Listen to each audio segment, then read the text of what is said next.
That song, by the way, is called Every Day's a Lesson in Humility, which I think is a good theme for the show today.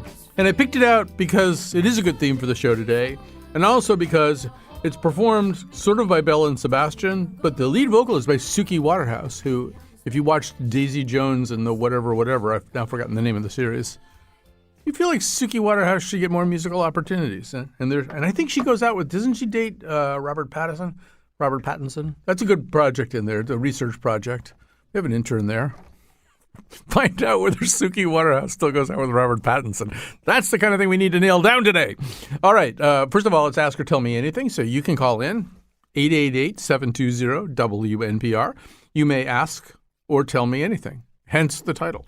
888-720-9677. That's how you dial us. Or if you like to do the thing where you spell things out, it's 888-720-WNPR.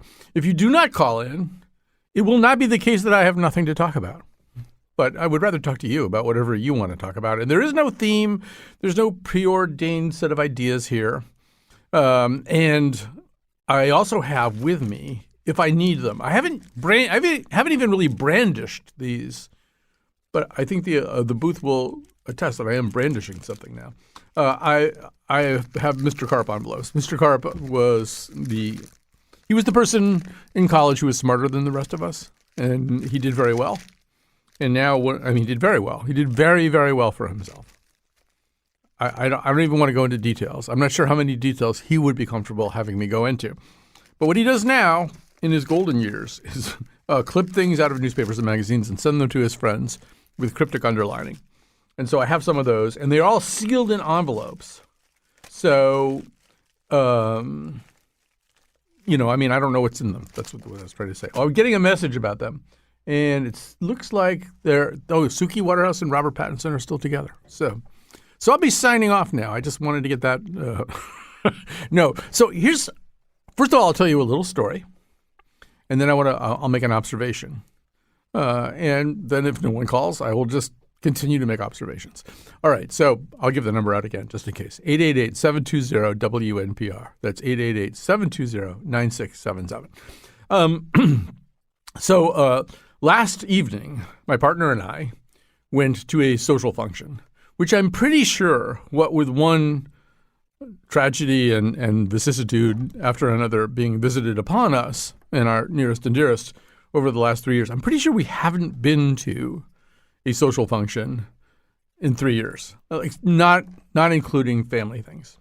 So we went to the social function. It was a very nice social function. We were happy to be there. It was outdoors too, So, and a woman came up to me, not just a person, but a woman came up to me, and she said, she began the conversation by saying, "Hi, I know you're shy," which is true. I am actually somewhat shy and a little bit awkward around people. Which, having had for, 30 or 40 years now, a fairly public career, was an odd set of choices. But anyway, she said, "I know you're shy." And then she said, "And I know you're phasing out." And I said, "What?" Like, in what sense am I? Who have you been talking to? Who told you I was phasing out? Why do you think I'm phasing out? And that sort of wrecked the whole conversation. I think she just started backing away or something. But then I thought, am I phasing out? Have I not been told that I'm phasing out? What would phasing out actually amount to when you get down to it? So I'm still wondering about that. I think we might be having phone problems. There's like 6 people in the room where there are phone problems. There's a lot of people standing there looking problemed. So we might be having phone problems. If you can't get through, we're working on it. We're efforting it. Fortunately, I am of a mind where I really can talk for 49 minutes, and I will. So I want to talk about something that is in the news. It's sort of in the news, except, really what it is, it's in the Twitter. It's in the Twitter. It's in the Instagram. It's not really in the news. And so, first of all, let me set the stage here. We are spending too much time talking about Robert F. Kennedy Jr. I am spending too much time talking about Robert F. Kennedy Jr. and writing about Robert F. Kennedy Jr. and any other kinds and communicating telepathically about Robert F. Kennedy Jr. I'm even losing the ability to say his name correctly.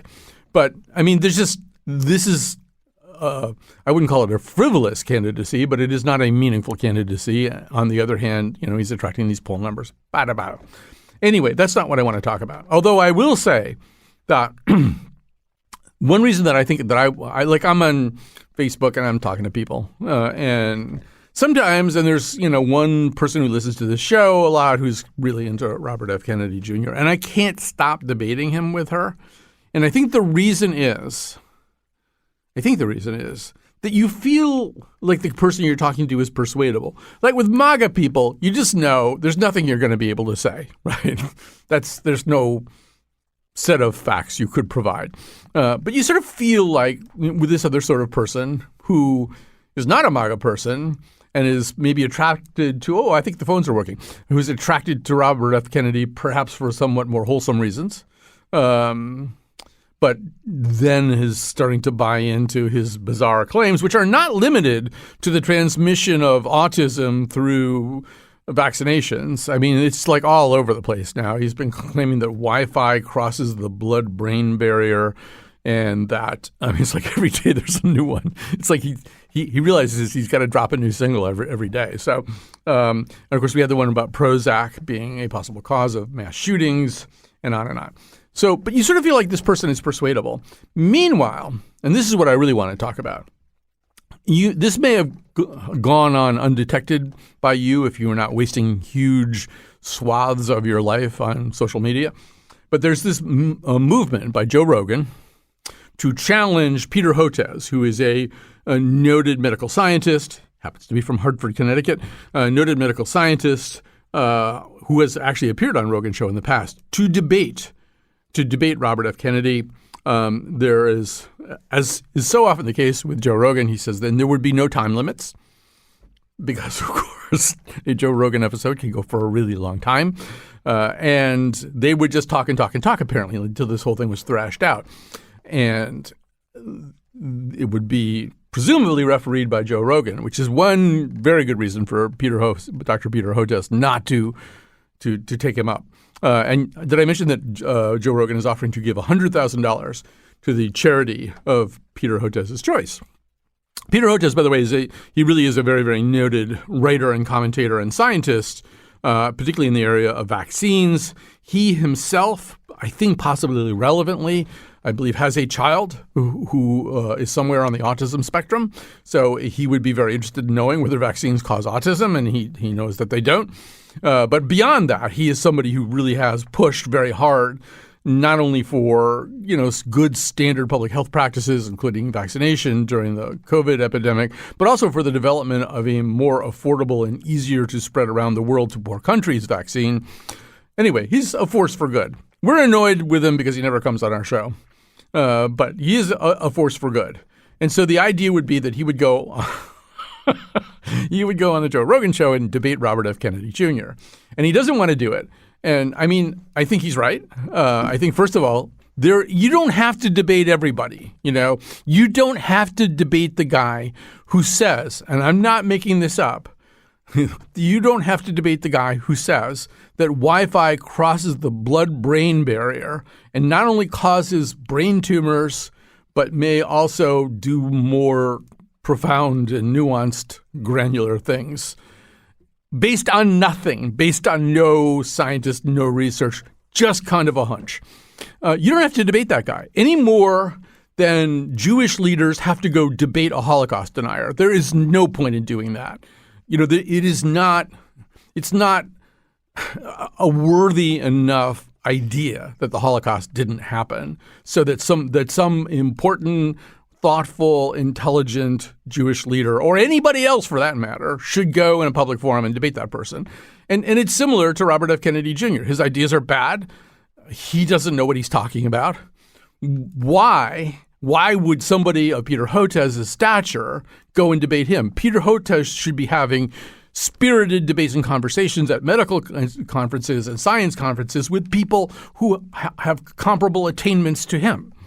So since that's a stupid idea, Joe Rogan's solution is to try to shame him into it by saying, you're not accepting $100,000 from me to the charity of your choice. And I think other deranged billionaires have been, or deranged billionaires anyway, have been jumping in and maybe upping the ante a little bit. And you kind of feel bad for Hotez because he's not going to win here. But the win is to not do it. And let me just say the other thing about this, the thing where there's no time limit.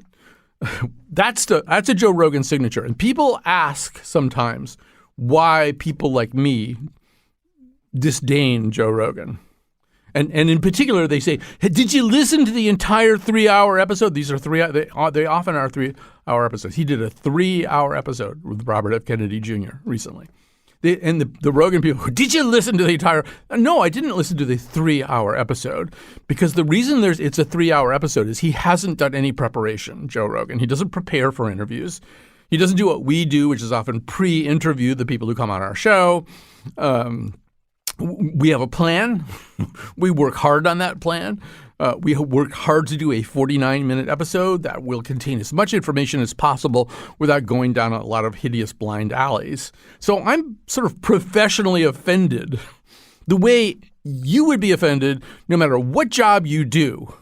If you work hard at your job and you prepare for your job and you show up ready to go and prepared and fully briefed and backgrounded and you've got a game plan and you encounter other people who do what you do and they're not prepared and they haven't given any thought to how this particular day or hour of the day is going to go, you probably look down on that person and think he gives what you do a bad name. That's how I feel about Joe Rogan. And the notion that it can be 3 hours long, or in the case of this putative debate between Hotez and Kennedy, that it could go on forever. There'd be no time limits. That's just somebody who doesn't have anything else to do and doesn't have any real plan. I mean, there's a reason, for example, that presidential debates don't go on for 3 hours, because that's not an efficacious way to present information about two candidates to the American public, a 3-hour debate. It doesn't really make any sense. So anyway, I feel like we've come into that phase and there's sort of a gladiator thing to it, right? And if you don't do it, if you're Peter Hotez and you have enough sense to know, first of all, that this is not going to be a sane, high-functioning area to work in. And you also realize this is not a debate worth having. In other words, this person has no background, no training. He doesn't know anything about the stuff that Peter Hotez, knows about. Why would I do that? You're going to be reviled in certain corners as a coward, which is happening. And I do want to point out that one of the people who has engaged most recently in this kind of reviling is the football quarterback, Aaron Rodgers, who I'm so thrilled, as a lifelong Packers fan, I'm so thrilled that Aaron Rodgers was traded to the Jets. I would have traded him to the Jets for a cord of firewood. If it was like seasoned and in reasonable condition, just to get him out of our lives. He's a horrible man. He's a narcissistic idiot who's also smart. Like a lot of idiots, he's kind of a smart person. But anyway, he's one of the people now on social media shaming Peter Hotez and saying that Kennedy would, and I think his language, mop the floor with Hotez. So we've descended into this kind of environment of gladiatorial bullying representing itself as a reason to debate. It is not. All right.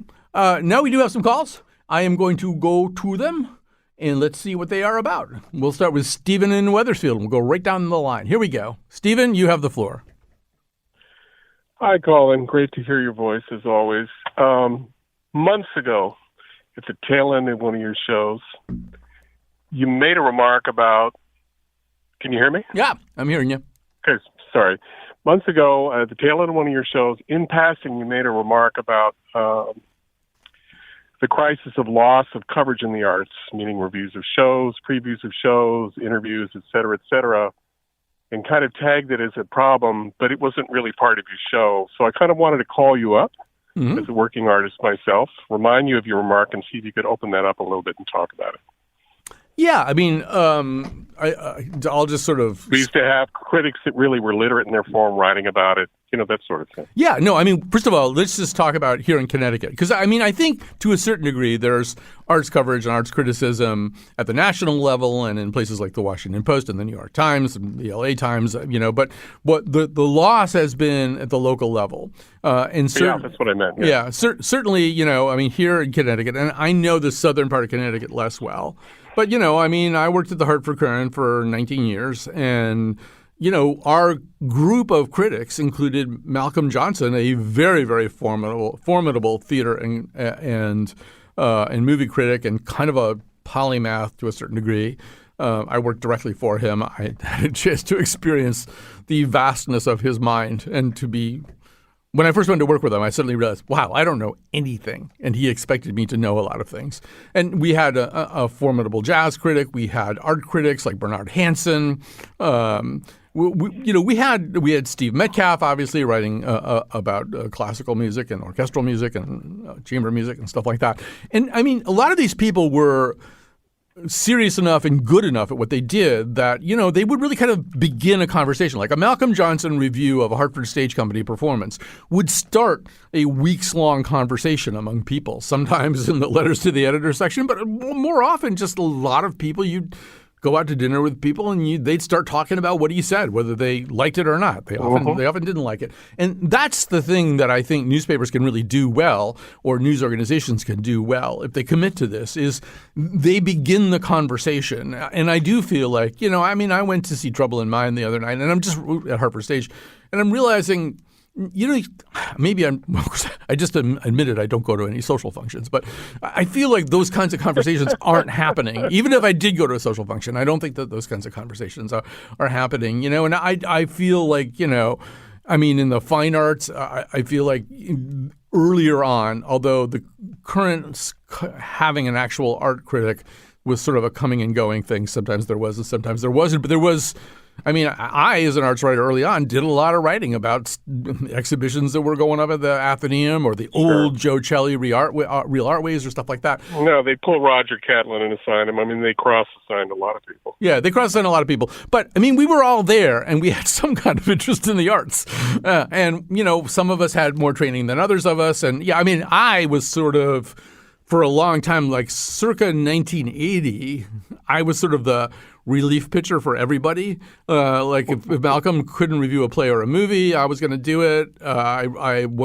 I, in a very unqualified fashion, reviewed jazz performances a couple of times when Owen McNally was sick or something. If I were Chick Corea, I would demand something, some kind of – although I gave him a good review. Anyway, but I'd sort of – and on, and the understanding was that, yes, we had specialists. They were very good. But we also had people like me. I'm not really a specialist at anything, but I know a little bit about most things. And I just feel like that's the beginning of cultural literacy. That's what makes it a rich and exciting place to live. If you live in a place where those kinds of conversations are unfolding, then you live in a better place. And I do think it's the part of the role of the news media somehow to help that happen. Here, we never do as much as we want to do. This show focuses on the arts a bit. Ray Hardman has this wonderful television program now, and he and Diane Orson and people like that often do features about the arts. But I don't know. I really feel like newspapers are an important part of this, and they're just never going to do that again. No, and I agree with you. But I guess, and I'm not suggesting that you have the answer to this question, but I'll ask it anyway, in a we setting. So where do we, as people that love culture or do cultural work, go with this? What can we build to replace what's been lost? Do you have any ideas about that? You don't have to, obviously. But I do have an idea. I do have an idea. It's an idea that I actually pitched. It's an idea that I pitched here about 10 years ago, and I didn't get it anywhere. But, I think you have to look at you have to look at the ideas. If I pitched it now, I'm not going to pitch it now because I'm older and I'm exhausted and I can't start something. I don't think I can start a whole new enterprise. But somebody could. What I was basically saying is, now we have, in terms of the coverage of government here in Connecticut and in most states, there is something like the Connecticut Mirror, something like CT News Junkie. You have something like the New Haven Independent. By the way, the New Haven Independent and the whole Paul Bass empire down there, and Tom Breen and Lucy Gelman, they are really covering the arts down there. That is a place you can just look right down there and say, okay, Helen Cotter or whoever can get their art space down there covered, in a knowledgeable and thoughtful manner. And I think that's the model. I think we need a statewide model. In most states, you should have something like the Connecticut Mirror or CT News Junkie, but it should be about the arts. Now, I'm too old and demented to start, but somebody who's like 45 should start this. Paul and I are tired. So I think the first place to start is to convene a conversation with funders and some interesting people about the need for that, because obviously they're also going to have to fund some of that stuff. But no, I'm glad to hear you say that out loud. It's good. All right. Well, thanks for your call. Although I lost Tracy, who wanted to talk about Robert F. Kennedy and Peter Hotez. So here's what I'm making an announcement right now, not to the listeners, but to Lily, the producer of the show, and to Kat, the technical producer. So we're going to change the plan that I had at the beginning of the show. We're going to go to a pledge break at 30, pretty much 30 on the nose. That'll be at the end of the A. This is the kind of plan that I usually don't discuss on the air. I'm usually like typing it out on Slack or something, but that's too hard to do right now. So basically in about 2 minutes, we're going to go to pledge. And then we'll come back for the B and the C. All right. So meanwhile, I could probably quickly take this call. All right. What's going to happen now is Tracy's going to call back and we're going to go to a pledge break. But here's William from Windsor. Yes, if we could do it with alacrity, we can do it. Hi, William. Hi there. Hi. Colin, thank you for being brave enough to take this call. Sure. It's about a difficult environmental issue, and it came to my attention. I checked it out a little bit. I looked into a company in North Carolina. They're clear-cutting forests in North Carolina, and the lowest use of this timber that they're using is to turn it into wood pellets to be burned. For your pellet stoves, yeah. Yeah. And they're it's kind of a hoax. They're calling it sustainable fuel, but it's probably not. It's going to England. Yeah, no, unfortunately, it's sort of interesting how like wood stoves and stuff like that became for a long time kind of synonymous with sort of a whole earth mentality. I think that's kind of wearing it down. Obviously, there are ways to do forestry. There are ways to harvest timber, and stuff like that, and that are sustainable and with replanting and stuff like that. But if you're just clear cutting, no, maybe not so much. All right, so here's what we're going to do, as I previously announced to a possibly bewildered public. So what we're going to do is we're going to take a break right now. Some nice people presumably have been informed that it's being thrown to them to raise some money. This is a pledge drive. I'll be right back very, very shortly. I will be back presently. And we will have more talk, more phone calls, more fun, more merriment. But meanwhile, if you like this kind of show, if you like the risk-taking that might be involved in a format like this one, please, when these people ask you to make a pledge, do so. Please do so, make a pledge. I nodded off and turned in the sand of traps work, but stopping hurts. In Carolina, rolling by.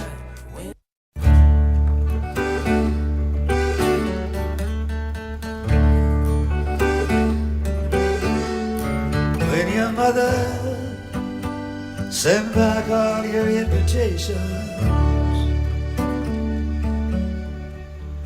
and your father to your sister he explains that you're tired of yourself and all of your creations. Won't you come see me, Queen Jane? Won't you see me? I'm somebody who kind of vacillates on Bob Dylan. I was never like both feet in on Bob Dylan as a young person. But perhaps because we are both lions in winter now, he speaks to me a little bit more powerfully. All right, so first of all, welcome back to Ask or Tell Me Anything. The plan here is that you will call well, not you necessarily, someone, people, individuals, humans, extraterrestrials are welcome. 888-720-WNPR. 888-720-WNPR.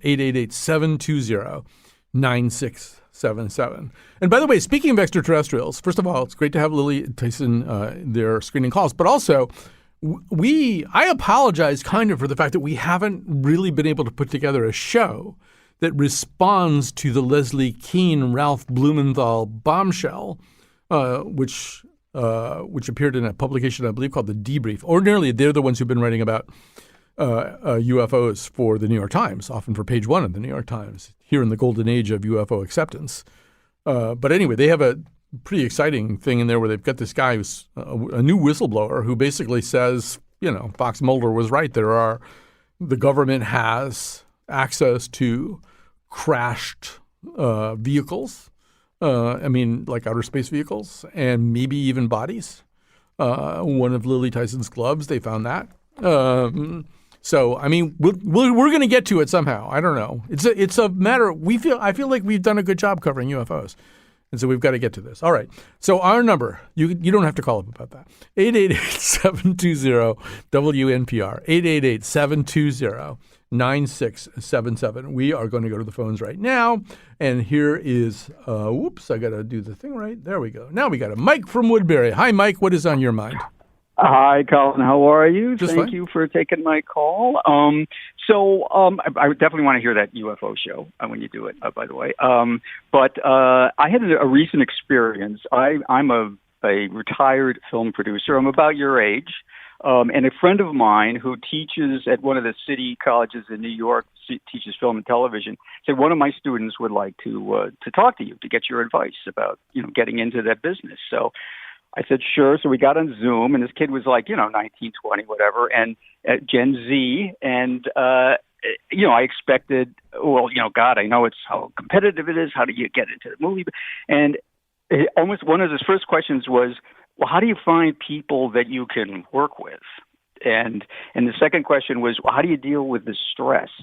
And all of the questions seemed to be about, how, his psychological well-being would be serviced, instead of just, how do you do this? I mean, this is a high bar getting into this business.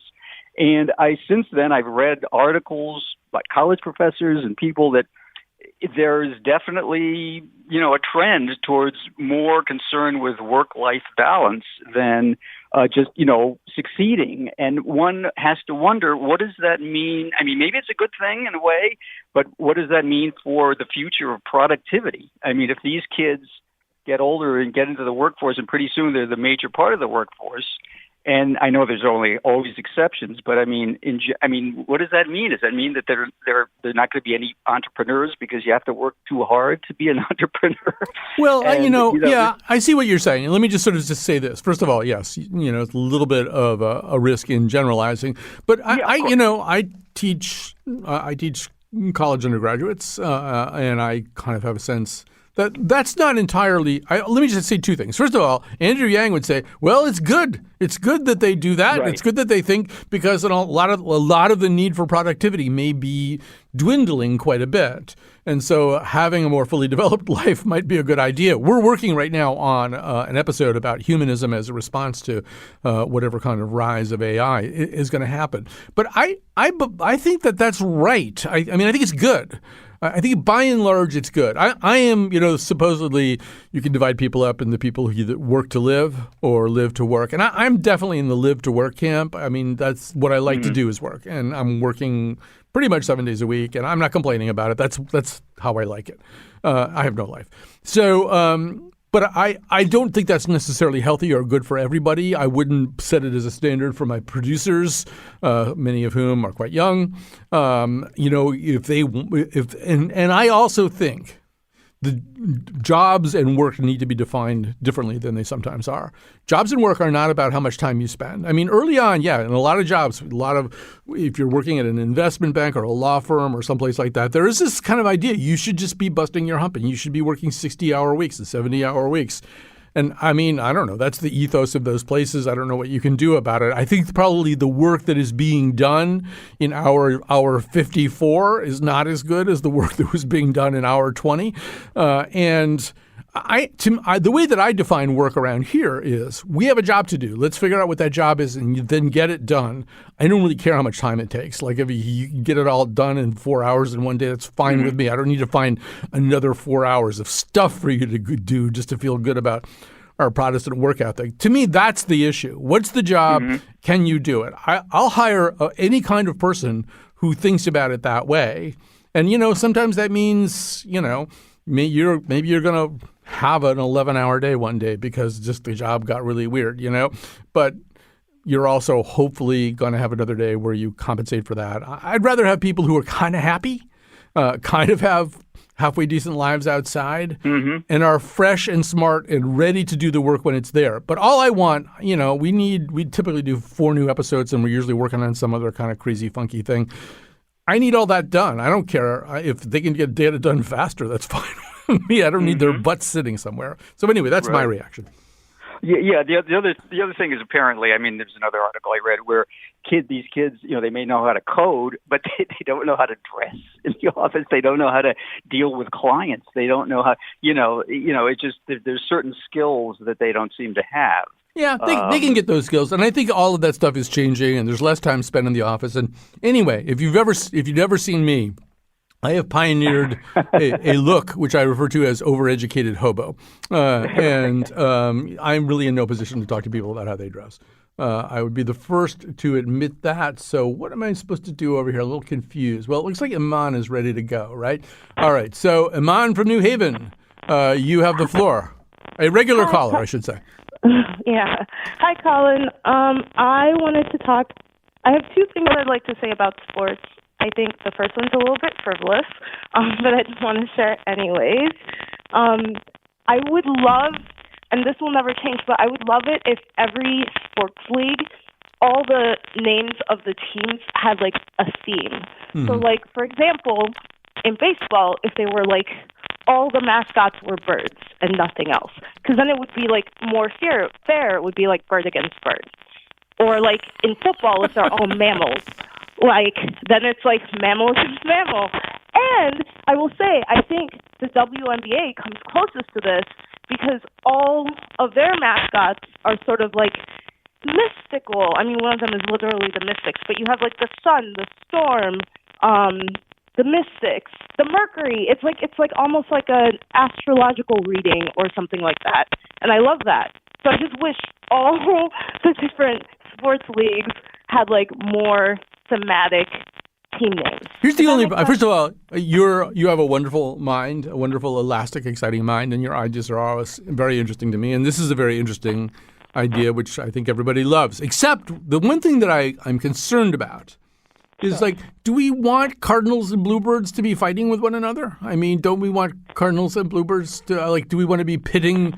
Do we want to be pitting ravens against hummingbirds and stuff? I don't know. That seems a little fang and claw to me, I understand, but birds do compete over resources. I don't know if you've played the game like Wingspan yet, but they compete over resources. I will say that all the birds in football are like birds of prey, and then all the birds in baseball are sort of like, not birds of prey. They're, I guess, I don't know, are cardinal songbirds, but cardinals actually, there's cardinals in both sports. But oh, there are? Yeah. Okay, so shows how much I know. Not to blow a hole in your theory or anything, but it's still a good theory. Yeah, football, they tend to have ravens and eagles and stuff like that. Yeah. And no surprise, that's part of the ethos. All right, I like the idea. I'm going to ponder it. And Iman, as usual, you have added a wonderful spritz of interestingness to this show. What should I take the break? I should take the break now, I think. Okay, so Mary Jo, don't hang up. I would love to talk to you about this. So don't hang up. We'll take the last. We have a break. I'm completely confused about what we're doing now, and it's my own fault for changing the rules.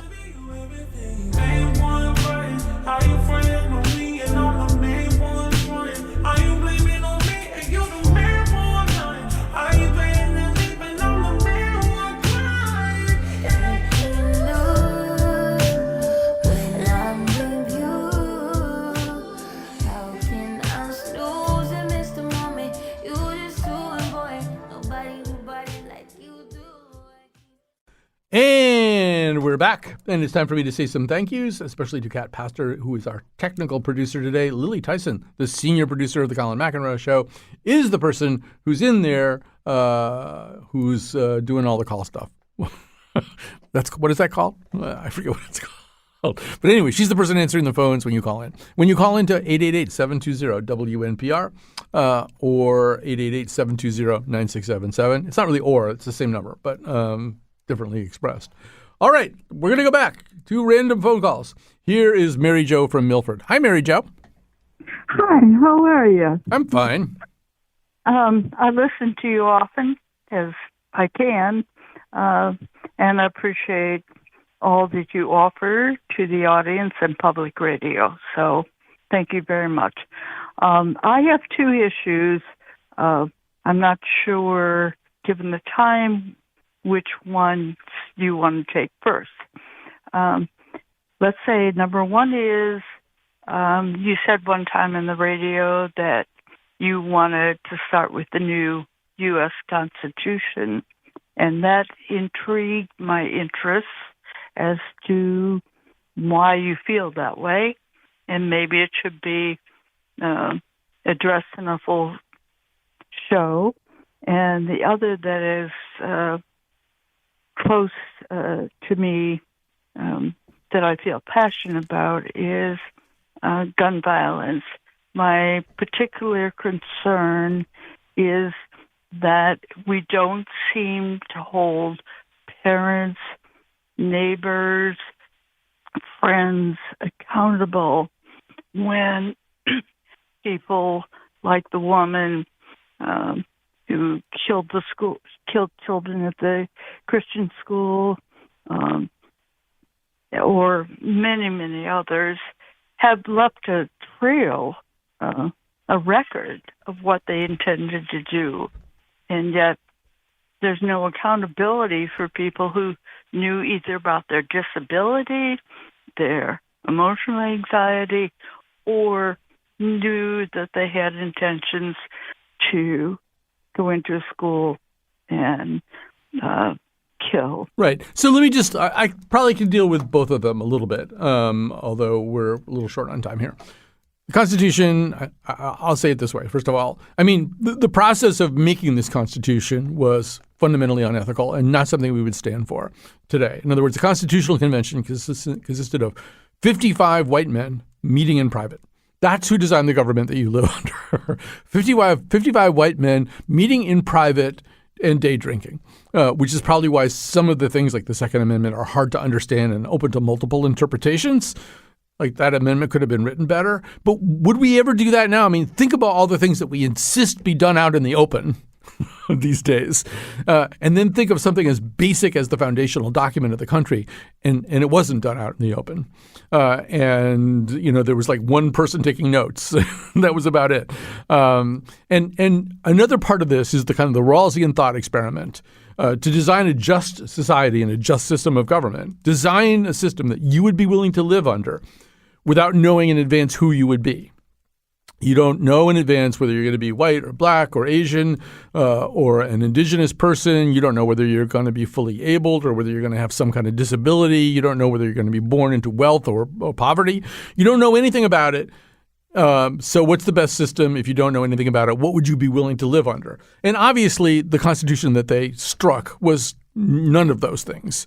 I mean, first of all, half of the human race was disadvantaged by it. Women had, no rights essentially under this Constitution, and its entrenchment of slavery, and then its construction of an electoral system that would really ultimately also privilege slave states. It's all just so deeply morally wrong. And the other problem with it is you can't fix it now. You can't change it. It is virtually impossible to amend the Constitution.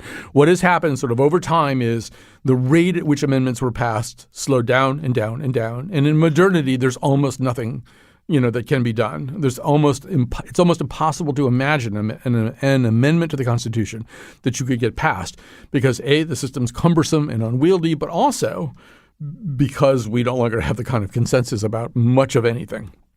So I feel as though, and other countries Other perfectly normal, well-developed, sane, industrialized countries have scrapped constitutions and written new ones, sometimes multiple times during the period that we've been hanging on to our tattered old dysfunctional one. So yes, it won't happen, but I would love to see us start from scratch and do a really good constitution this time, one that doesn't have like an electoral college and things like that.